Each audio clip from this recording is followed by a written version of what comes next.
दोस्तों बने स्टूडेंट, तो आज आपका क्लास 11th में लेसन 5 चलने जा रहा है, चैप्टर 5 आपका, और चैप्टर 4 है आपका, क्योंकि इससे पहले 3 चल रहा था। तो चैप्टर 4 आपका है प्रक्षेपगत। प्रक्षेपगत में आपको बता दें, इसमें आपको सदिश राशियां पढ़नी है, यानी जितने भी वेक्टर क्वांटिटी स्केलर क्वांटिटी हैं उसके बारे में लेसन में आपको टोटल पढ़ना है। तो सबसे पहला टॉपिक देखते हैं लेसन में क्या है। सबसे पहला जो आपका टॉपिक आएगा तो हमारा आएगा सदिश राशियां और अदिश राशियां। सदिश राशियां सबसे पहले बताना, सदिश राशियां क्या होती हैं, किसे कहते हैं। तो आपको बताया गया है कि वह भौतिक राशियां जिनमें क्या होता है, परिमाण और दिशा दोनों होती है, अर्थात जिसमें परिमाण के साथ साथ दिशा भी होती है, सदिश राशियां कहलाती हैं। आप हेडिंग डाल लीजिएगा, डिफिनेशन हम बोल देने आप लिख लीजिएगा कि वह भौतिक राशियां जिनमें परिमाण के साथ साथ दिशा भी होती है, सदिश राशियां कहलाती हैं। जैसे एग्जाम्पल में आप देखेंगे तो एग्जाम्पल में आप लिख लीजिएगा, जैसे में आपका आ गया विस्थापन, वेग, त्वरण, बल आदि। तो वह भौतिक राशियां जिनमें परिमाण के साथ साथ दिशा भी होती है, सदिश राशियां कहलाती हैं। फॉर एग्जाम्पल में आपका विस्थापन, वेग, त्वरण, बल etc आदि। इसके बाद हमारा अगला टॉपिक आता है अदिश राशियां। अदिश राशियां क्या है? तो अदिश राशियां वह भौतिक राशियां जिनमें केवल परिमाण होता है, अदिश राशियां कहलाती हैं। वह भौतिक राशियां जिनमें परिमाण के साथ साथ दिशा भी होती है, सदिश राशियां कहलाती हैं। और वह भौतिक राशियां जिनमें केवल परिमाण होता है, अदिश राशियां कहलाती हैं। फॉर एग्जाम्पल में आप देख लेंगे यहां पर, तो आपका दूरी हो जाएगा, दूरी के बाद हमारा चाल, उसके बाद कार्य आदि। तो ये सब हमारी कौन सी राशियां हैं? ये सब अदिश राशियां हैं, यानी जिसमें केवल परिमाण होता है, दिशा नहीं होती है, वो अदिश राशियां होती हैं। और जिनमें परिमाण और दिशा दोनों होते हैं, वो सदिश राशियां होती हैं। उसके बाद देखते हैं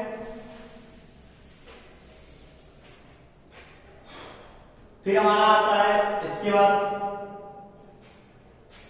सबसे पहले हमारा आएगा एकांक सदिश।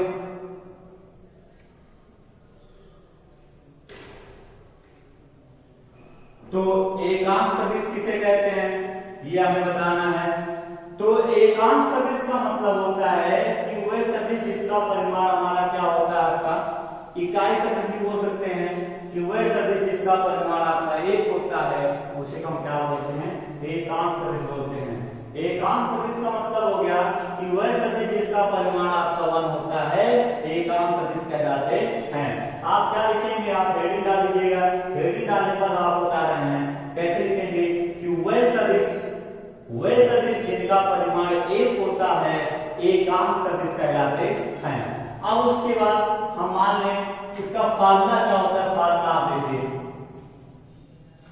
एकांक सदिश को हम लिखते हैं, टैग लगाते हैं, तो ए टैग इक्वल आपका फार्मूला क्या होता है, वेक्टर ए अपान में मॉड वेक्टर ए। इसका मतलब ये हमारा क्या है, ये सदिश ए है, सदिश को हम वेक्टर के रूप में दिखाते हैं ऊपर एरो, अगर एरो लगाए तो सदिश ए। तो यहाँ पर इसको पढ़ते हैं वेक्टर ए अपान में मॉड वेक्टर ए। तो और ये आपका क्या है, एकांक वेक्टर ए है। तो एकांक वेक्टर ए का फॉर्मूला क्या होता है, vector A upon mod vector A. अब आप सोच रहे हैं वेक्टर ए क्या है, मॉड वेक्टर ए है, तो कैसे निकालेंगे, तो निकालने का तरीका देख लीजिए आप। सबसे पहले एग्जांपल हम देख रहे हैं। एग्जांपल में आपको दिया गया है कि वेक्टर ए को आपको बता दें, यहाँ पर 3x होते हैं, आपको कौन x, y और z। x i को डिनोट करता है, y x j को डिनोट करता है, z x k को डिनोट करता है। तो एक पर आपको दिया गया है 2i cap plus 3j cap minus 4k cap. या आपको एक सदिश दिया गया है, सदिश ए वेक्टर ए, सदिश को इंग्लिश वेक्टर कहते हैं। तो वेक्टर ए इक्वल कितना दिया है, 2i plus 3j minus 4k। हमें निकालना क्या है, हमें इसका एकांक वेक्टर निकालना है। तो एकांक वेक्टर कैसे निकालें, देखिए एकांक वेक्टर निकालने के लिए पहले हम वेक्टर ए का परिमाण निकालेंगे। वेक्टर ए का परिमाण कैसे निकालते हैं, अंडर रूट में जित आई के गुणांक का स्क्वायर प्लस में जे के गुणांक का स्क्वायर और प्लस में के गुणांक का स्क्वायर, यानी सभी के गुणांकों का स्क्वायर करके अंडर रूट में जोड़ लेते हैं। जो आता है उसी को हम बोलते हैं माड, उसका परिमाण बोलते हैं। तो चलिए देखते हैं, 2 दूनी 4 हो जाएगा आपका, 3 त्रिका 9 हो जाएगा, 4 चौक 16 माइनस का प्लस होता है, आपका आ जाएगा अंडर रूट 29। तो माड वेक्टर ए को हम केवल ए भी कह सकते हैं। माड वेक्टर ए या ए दोनों एक ही चीज है। तो अब उसके बाद हमारा आ जाएगा एकांक निकालेंगे, तो वेक्टर ए अपान में ए, तो वेक्टर ए हमारा कितना दिया है 2i plus 3j cap minus 4k cap upon में अंडर रूट 29। यही हमारा क्या हो गया, आंसर हो गया।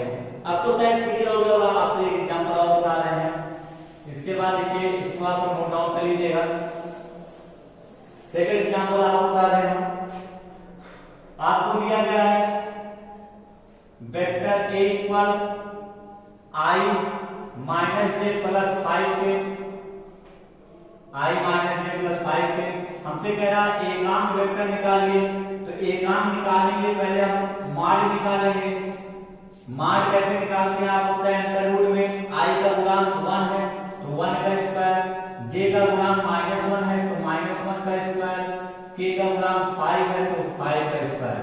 तो 1 का स्क्वायर 1 होगा, 1 का स्क्वायर 1 होगा, 5 का स्क्वायर 25, ऐड कर देंगे तो कितना हो जाएगा 27 आ जाएगा।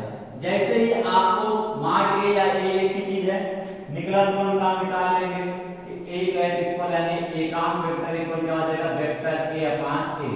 वेक्टर ए आपका कितना है i minus J plus 5k, और उसके बाद अपान में इसका परिमाण कितना निकाले हम, तो अंडर रूट 27 निकाले हैं। इस प्रकार से आप किसी भी वेक्टर का एकांक वेक्टर निकाल सकते हैं, किसी भी सदिश का एकांक निकाल सकते हैं, वेक्टर अपान परिमाण होता है।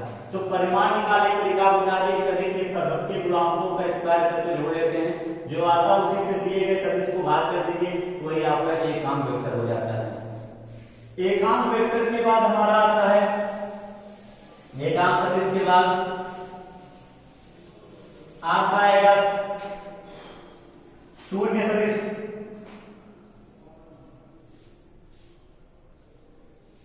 तो शून्य सदिश किसे कहते हैं, तो वह सदिश जिसका परिमाण 0 होता है शून्य सदिश कहलाता है। वह सदिश जिसका परिमाण 0 होता है, शून्य होता है, शून्य सदिश कहलाते हैं। उसके बाद हमारा आता है शून्य सदिश के बाद आता है समान सदिश। समान सदिश किसे कहते हैं, तो वह सदिश जिनके परिमाण और दिशा दोनों समान होते हैं समान सदिश कहलाते हैं।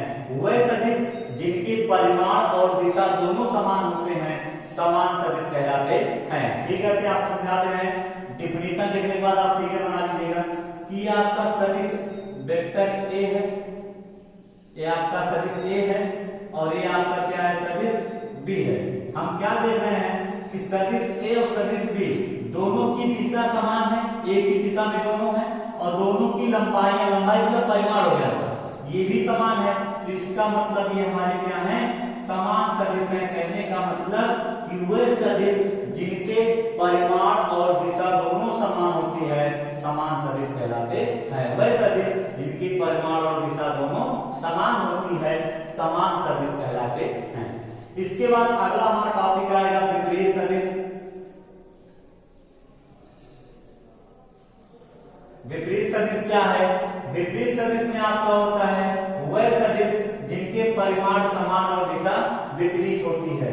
वह सदिश जिनके परिमाण समान और दिशा विपरीत होती है विपरीत सदिश कहलाते हैं। तो देख रहे हैं कि इनकी लंबाई यदि परिमाण तो इनका समान है लेकिन दिशा हमारी क्या है विपरीत है, ये क्या कहलाते हैं विपरीत सदिश कहलाते हैं। और जो इनका संबंध होता है वो आपका होता है vector A equal minus vector B. विपरीत सदिश जो होते हैं वो एक दूसरे के ऋणात्मक के बराबर होते हैं और समान सदिश जो होते हैं वो इक्वल होते हैं। तो समान सदिश क्या है, जिसका परिमाण और दिशा दोनों समान सदिश कहलाता है। विपरीत विपरीत सदिश क्या है, जिसका परिमाण समान दिशा विपरीत हो, विपरीत सदिश कहलाता है। शून्य सदिश क्या है, जिसका परिमाण शून्य हो, शून्य सदिश कहलाता है। एकांक सदिश क्या है, जिसका परिमाण 1 हो, एकांक सदिश कहलाता है। एकांक सदिश का फार्मूला होता है वेक्टर अपान माड होता है, वेक्टर अपान परिमाण होता है। और परिमाण निकालने का आपको फार्मूला बता दिए कि आई के के गुणांकों का वर्ग करके अंडर रूट में जोड़ लेते हैं, जो आता है वही परिमाण होता है। तो इस प्रकार से आपका ये सदिश जितने थे, एकांक, विपरीत, उसके बाद शून्य और समान सदिश, सदिश राशियां, अदिश राशियां क्लियर हो गया। अब कल से आपको इसमें आगे बताएंगे कि वेक्टरों को कैसे जोड़ा जाता है, सदिश को कैसे जोड़ते हैं, कैसे घटाते हैं, कैसे उनका गुणा होता है, कैसे उनका भाग होता है। इसके बारे में अगले वीडियो में आपको बताया जाएगा।